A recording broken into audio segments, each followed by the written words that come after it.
So welcome to next chapter of this paper 1, which is common for both NET, CSIR NET and UGC NET. So let's start. First chapter is actually teaching aptitude. Learning objectives include, after completing this chapter, you will be able to education basic elements, learn all these topics like education basic elements, teaching learners characteristics, factors affecting teaching related to, then methods of teaching in institutions of higher learning, teaching support system, evaluation systems also. Okay, so let's start. Education. Definitions and meaning of education. The word education has a wide meaning and it is difficult to define it in precise terms. As per NTA exam pattern, there are no direct questions pertaining to definition. Still, some of the statements are here for better retention of concept of education. The terms education, teaching and learning are closely related. The objective of education is learning, not teaching. Teaching is the way to make students learn, but then it is not the only way. Education is the key to everything that is good in our world today. Education is not only about the past and present, but it is also the key to the future. So education not only teaches our children facts, but also teaches them how to think and learn on their own. Swami Vivekananda defines education as the main manifestation of perfection already in man. Aristotle defined education as the creation of a sound mind in a sound body. And according to Heinrich Pestalozzi, education is the natural, harmonious, and progressive development of man's innate powers. This definition means each man being, human being has immense natural inborn talent or talents in him. Then education provides development, conducive atmosphere to him or her. John Dewey defines education as the power by which man is able to control his environment and fulfill his possibilities. Then according to Froebel, education is the process by which the child develops its inner potential in a manner so as to participate meaningfully in the external environment. The purpose of education is to expand the life of an individual in order to participate in its all-pervading spirit, which manifests and realizes itself in the and through the whole universe. And major philosophies and approaches in education. Philosophy is a vast subject. All aspects of education, such as aims, objectives, curriculum, teaching methods, teacher, textbooks, and disciplines, are influenced by philosophy. Keeping in view that an examiner now tends to ask multidimensional aspects in a single question, philosophies become important. Then, three basics of education. The educational process is decided on the basis of three questions: why, how, and what. Here, the question of why is most important. This is answered by philosophy. The how is decided by the psychology, and what is decided by the social needs. Hence, education is based on the basis of philosophical, psychological, and sociological basis. There are many philosophies of education. Some of the important philosophies of education have been mentioned below. Idealism. The word idealism has been derived from ideal. It is basically about mind and self. That is actually spiritualism. The universal mind of God is central in understanding the world. God is the source of all creation and knowledge. Spirit and mind constitute reality. Values are absolute, eternal, and unchanging. Real knowledge is perceived in mind. That is more important than knowledge gained through the senses. Man has a superior nature that is expressed in the form of intellectual culture, morality, and religion. Then Froebel, Kant, Plato, Swami Dhyananand, Vivekananda, and Sri Aurobindo are main proponents of idealism. Then naturalism. Contrary to idealism, naturalism is a philosophy that the belief that nature alone represents the entire reality. Human life is a part of nature. It is a self-sufficient entity having its own natural matter, natural force, and natural laws. Its emphasis is on matter and the physical world. It does not believe in spirituality and supernaturalism. And our senses are the gateway to knowledge, and nature is the source of all knowledge. Mind is subordinate to nature. The educative process must be pleasurable and set in natural surroundings. The main protagonists of naturalism are Tagore and Herbert Spencer. Then pragmatism. Pragmatism is basically a Greek word that means practice or action. Here the key word is utility. However, whatever is useful is good and whatever is good is useful. A pragmatist lives in a world of facts. So pragmatism focuses on activity or doing. There are no absolute values of life. Truth is created during the course of experience. Humans are active beings and have the ability to solve their problems through the logic of experiments and scientific methods. The main thinkers are John Dewey, Kilpatrick, Mead are some of the exponents of this philosophy. Then constructivism. The learner's activity constructs knowledge. Jean Piaget and J.S. Brenner believed that learning involves an active processing of information and that each individual activity organizes and constructs knowledge for itself. So, educational psychology believes that there are developmental stages for knowledge organization. According to Jean Piaget, accommodation and assimilation are basic to learning. A learner develops new schema through accommodation. New experiences are assimilated into already existing schemes or they may be accommodated by creating new schemes. Then humanism.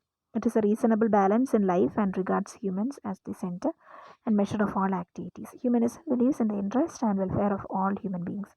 Thus, the life of human being should be transformed so that the welfare of all becomes the goal. The form of learning is on self-actualization. It advocates cooperation, mutual tolerance, and social understanding. Then rationalism. Rationalists claim that there are significant ways in which our concepts and knowledge are gained independently of sense experience. Then empiricists claim that sense experience is the ultimate source of all our concepts and knowledge. Existentialism. It is a philosophy that emphasizes individual existence, freedom, and choice. This emphasizes the uniqueness and isolation of an individual experience in a hostile or indifferent universe, regardless of human existence as unexplainable, and stress freedom of choice and responsibility for the consequence of one's acts.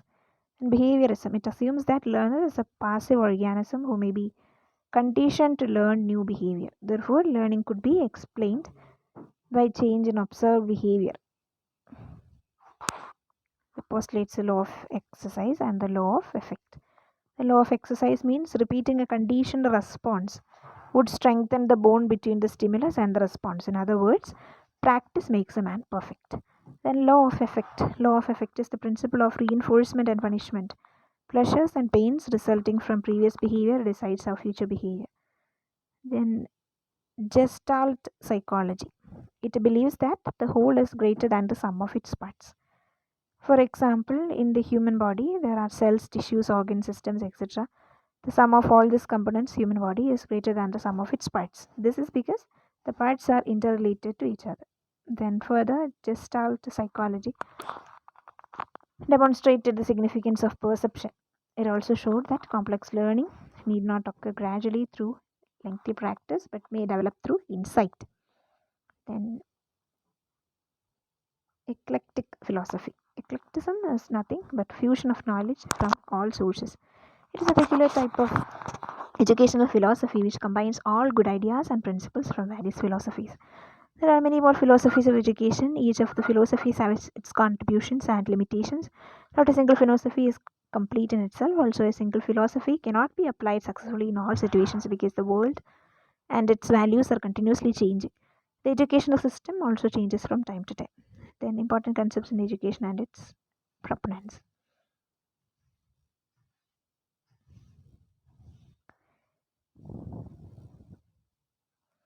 Forms of education. Though there are no clear-cut forms of education, we can discuss about the three types that are as follows: formal, informal, non-formal.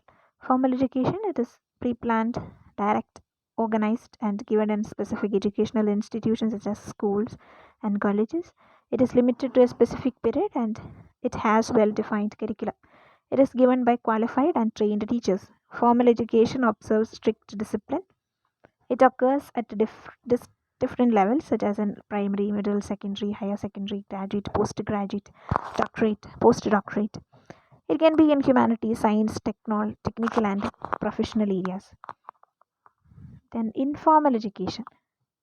A child educated only at school is an uneducated child. Amply, it was said by George Santana, I guess. I am not sure about the pronunciation, I'm sorry. Amply reflects upon the importance of informal education. Informal education is not pre planned or deliberate, it is indirect and spontaneous. It takes place from day to day activities, experiences, and living in the family or community. There are no formal goals. He believed parents are the first informal teachers of every man or woman. Family environment is the first learning environment. Then, non formal education. Education is a lifelong process, it is integrated with life and work.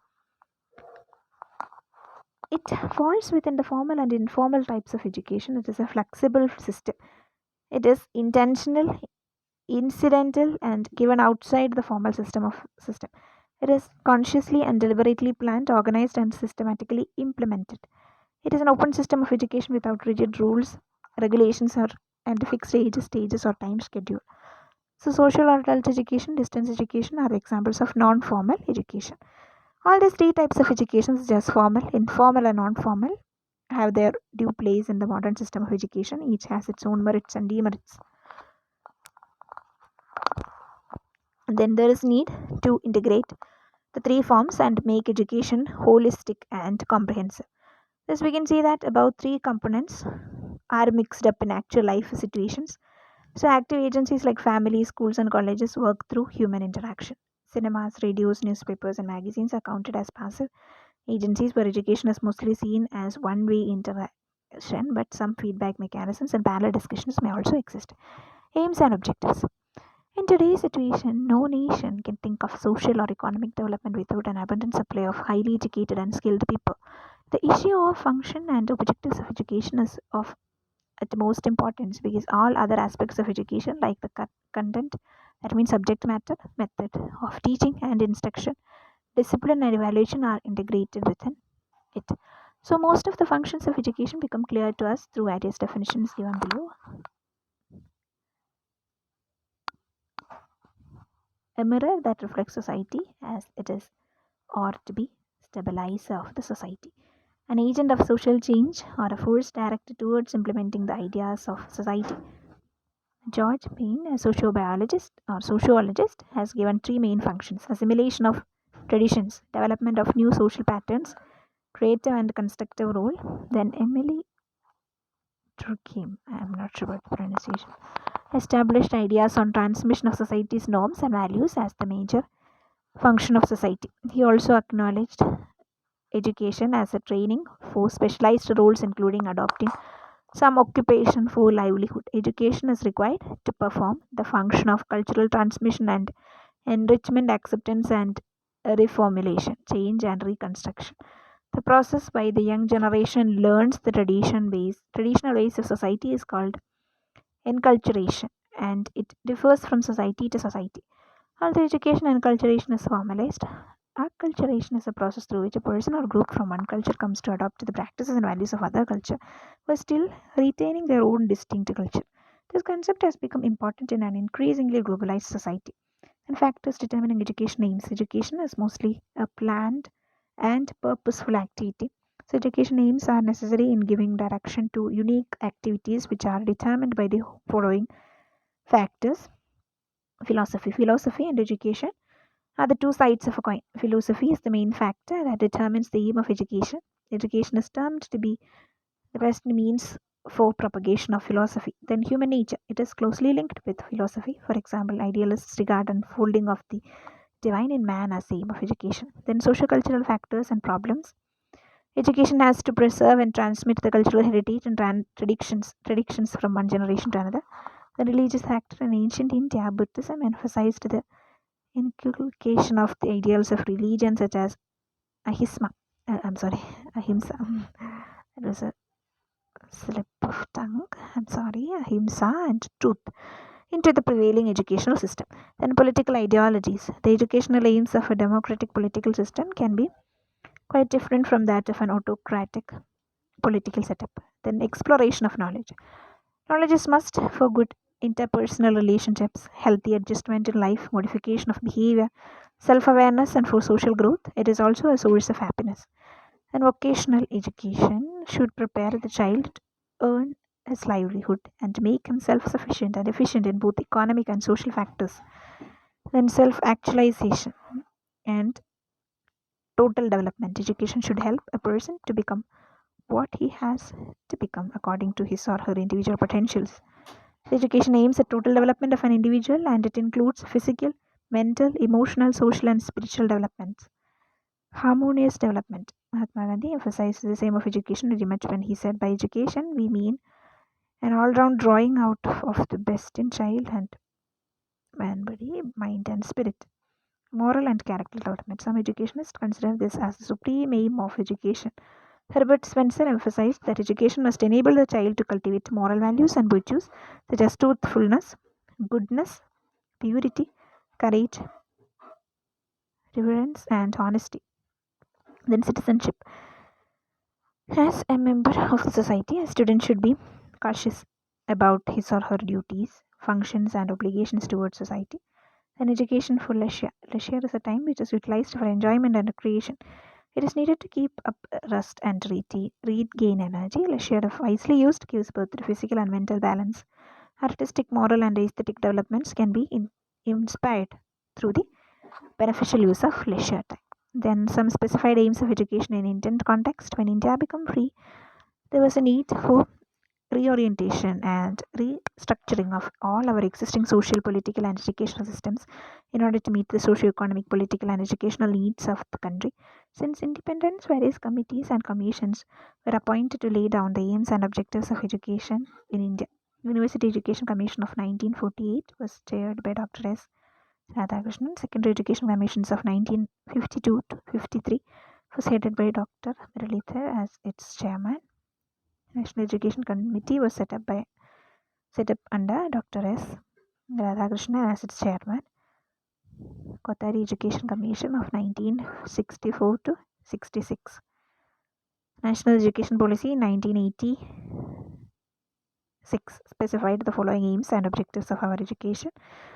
All-round material and spiritual development of all people, cultural orientation and development of interest in Indian culture, scientific temper, national cohesion, and all other points. Independence of mind and spirit, furthering the goals of socialism, secularism, and democracy. Manpower development for different levels of economy, fostering research in all areas of development, education for equality. Then teaching concept. Educationists should build the capacities of the spirit of inquiry, creativity, entrepreneurial and moral leadership among students and become their role model. Teaching concept.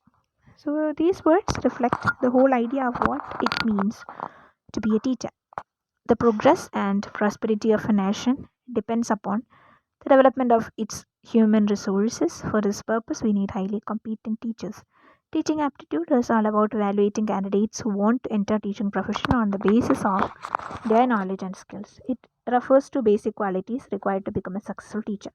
This includes qualification, intelligence, attitude, and many other qualities expected from a person who wants to become a successful teacher.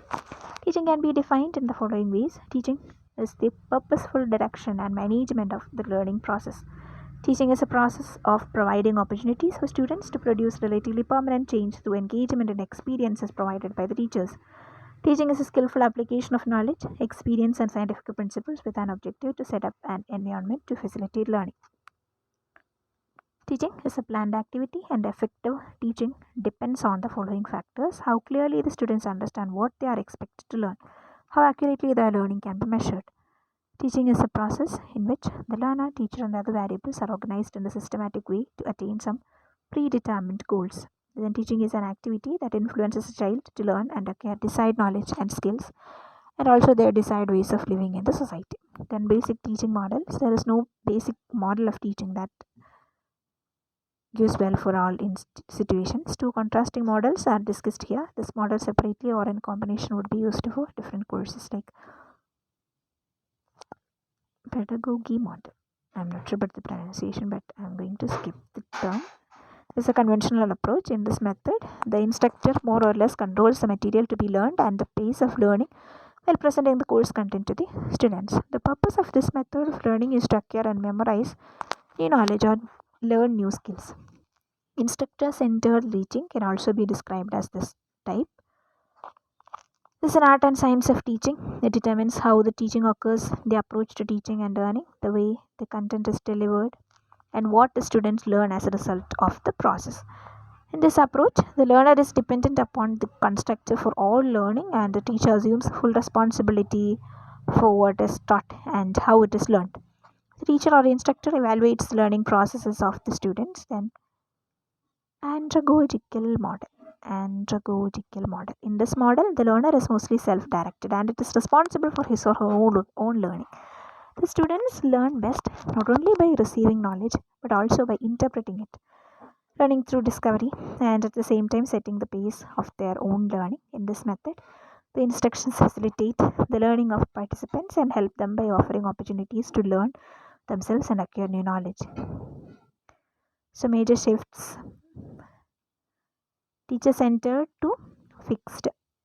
Teacher-centered fixed designs to learner-centered flexible process.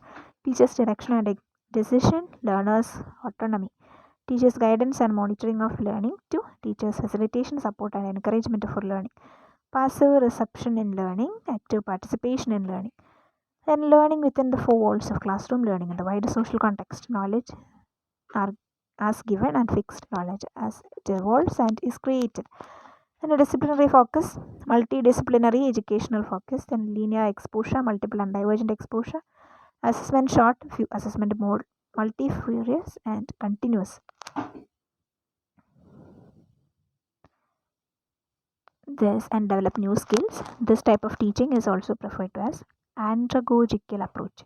Self-evaluation is also the characteristic of this approach. Andragogical approach is also identified with adult learning. Nature or characteristic features of teaching. The characteristic features of teaching include the following. It has different levels of teaching. It takes place in dynamic environment. It is closely related to education, learning, institution and training, instruction and training. It is essentially an intellectual activity. It is an art as well as science. It tends towards self-organization. It is a social service. It includes a lengthy period of study and training. It has high degree of autonomy. It is a continuous process. Teaching is a profession. So different levels of teaching. Teaching takes place at 3 levels progressively, such as memory level of teaching, understanding level of teaching and reflective level of teaching. So first we are going to learn memory level of teaching. That means MLT. Herbert is the main proponent of memory level of teaching. It is the initial stage of teaching. And it induces the habit of rote memorization of facts and bytes of information. The teaching learning process is basically a stimulus response here. It enables the learner to retain and also to reproduce the learned material whenever required. The evaluation system mainly includes oral, written, and essay type examination. Good memory includes rapidity in learning, stability of retention, rapidity in recalling, and the ability to bring only desirable contents to the conscious level. Then understanding level of teaching, ULT. Morrison is the main proponent of understanding level of teaching. It is memory plus insight, as it goes beyond just memorizing of facts. It focuses on mastery of the subject. It makes people understand the generalizations, principles, and facts. It provides more and more opportunities for the student to develop intellectual behavior. It provides active role for both pupil and the teacher for the assimilation of facts. The evaluation system mainly includes both essay and objective type questions. Then reflective level of teaching, RLT. Hunt is the main proponent of reflective level of teaching. This is the highest level of teaching and it includes both ULT and MLT. Okay, it's a problem-centric approach of teaching. The students are assumed to adopt new sort of research approach to solve the problem. Then classroom environment is to be sufficiently open and independent. The learners are motivated and active. The aim is to develop the reflective power of learners so that they can solve problems of their lives by reasoning, logic and imagination and lead successful and happy lives.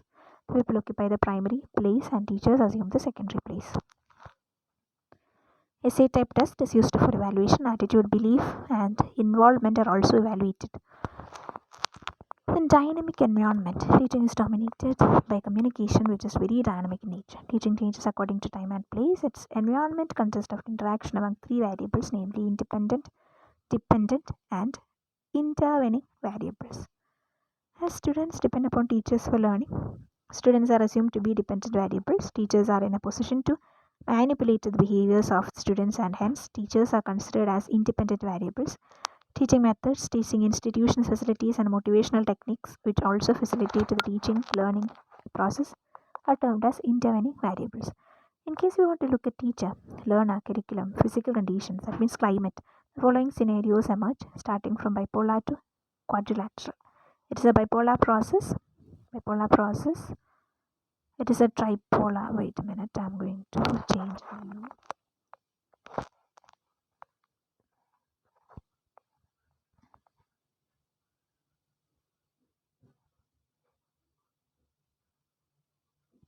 Bipolar process, teacher to learner. Tripolar process, learner, teacher, curriculum, teaching, learning process. Then it's a quadripolar process. Quadripolar process, physical climate, teacher, curriculum, learner, teaching, learning process. According to the modern concept, education is more of a tripolar process that involves pupil, teacher, and social environment. And closely related education, learning, institution, instruction, and training. Teaching is basically a method to influence the learning process. Nothing is assumed to be taught unless it is learned by the student. Thus, learning and teaching go hand in hand. So, teaching is the main tool to educate a person. And important concepts, introduction, teaching, and training. Some other portions. Indoctrination can be termed as highest order of teaching. In indoctrination, the beliefs and ideas are impressed upon others and can be included in teaching. Can be done without indoctrination, but no indoctrination is possible without teaching. An intellectual activity. Teaching is essentially an intellectual activity. It is not merely talking or expressing one's ideas, whereas it requires conscious and continuous organization of learning activities. It entails the creation of a conducive and supportive learning environment. A teacher has to evolve a suitable plan of action to achieve desired changes in behavior of a group of learners. In teaching learning process, learners constitute the raw material. Learners are prepared to teach in continuous involvements in the society with varied expectations. Teaching is a science as well as an art. The teaching profession is based upon a systemic body of knowledge which has been derived from social, physiological, historical, political, and economical spheres of life. It is also influenced by the religious, spiritual, and ethical beliefs of the society. Teaching techniques is systemic. It has definite steps to be followed and is easily communicatable. On the basis of assumptions and science, a teacher can be trained. There are definite steps that can be followed in training a teacher. Teaching is an art as well. It takes place in dynamic environment. The teacher has to deal with individual differences in a class in a tactful manner. It needs a lot of individualized approach and discussion. And self-organization. The people in teaching profession are sensitive towards growth and development because it is self-organized. They evolve a definite mechanism to sustain and promote the standard of teaching profession. The growth in teaching profession is organic in nature. The growth happens in spontaneous manner. In social service, it's also social service. It has been accepted that education is a potent tool to bringing about changes in any nation. It's useful to develop society. High degree of autonomy. There is a high degree of autonomy in the teaching profession, right from curriculum development to planning activities of a year, identifying instructional objectives, residing upon the method of teaching, media, evaluation criteria, and techniques to divide the admission and promotion rules, and autonomy in planning and execution of co-curricular activities. Then teaching as a profession. Teaching is the profession that makes other professions possible. There are many courses, just be it HEMET, etc., which impart knowledge and skills that establish the foundation for successful pathway to a teaching career. It entails a number of years of study and intermittent training periods. The teacher has to improve his or her qualification for advancements in the teaching career. Then effective teaching practices, which we are going to learn tomorrow, like some just a quick recap. No, you don't be having a quick recap. We just need to continue reading. Tomorrow we are going to learn about this effective teaching practices, maxims of teaching, from simple to complex, from known to unknown, from seen to unseen, from concrete to abstract, from particular to general, and some other aspects, from whole to part, from infinite to definite, from psychological to logical, from analysis to synthesize, follow nature, training of senses, encouragement to self-study, Principles include principle of motivation, principle of activity, principle of interest, and principle of linking with life, principle of definite aim, principle of recognizing individual differences, and principle of selection, principle of planning, principle of division. All of these practices and principles we'll be learning tomorrow. Thank you.